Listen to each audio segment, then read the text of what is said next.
අපේ ජේසුස් වහන්සේ ජීවමානයි. උන්වහන්සේ එදත් කුෂ්ඨ රෝගයෙන් සුව කළා. උන්වහන්සේගේ නාමයෙන් යාඥා කරන විට අද දවසේත් ඒ කුෂ්ඨ රෝග සුව වෙනවා. හලෙලූයා.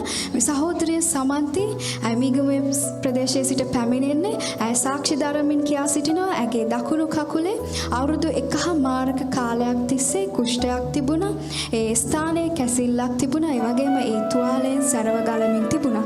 නමුත් මීට සති දෙකකට පෙර ඉරිදා මේ ස්ථානයේ ඉන්නකොට දෙවියන් වහන්සේගේ සේවකයා විසින් එළිදරව් කළා. පාදයක කුෂ්ඨයක් තිබෙන කෙනෙක් ඉන්නවා.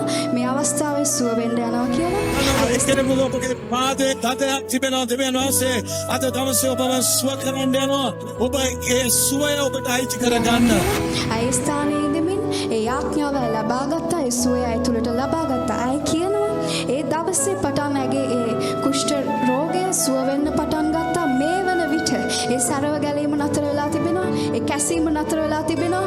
සම්පූර්ණයෙන් 100% ඇගේ පාදයේ සුවපත් වෙලා තිබෙනවා. මහෝත්තම දෙවියන් වහන්සේට ප්‍රශංසාව වේවා.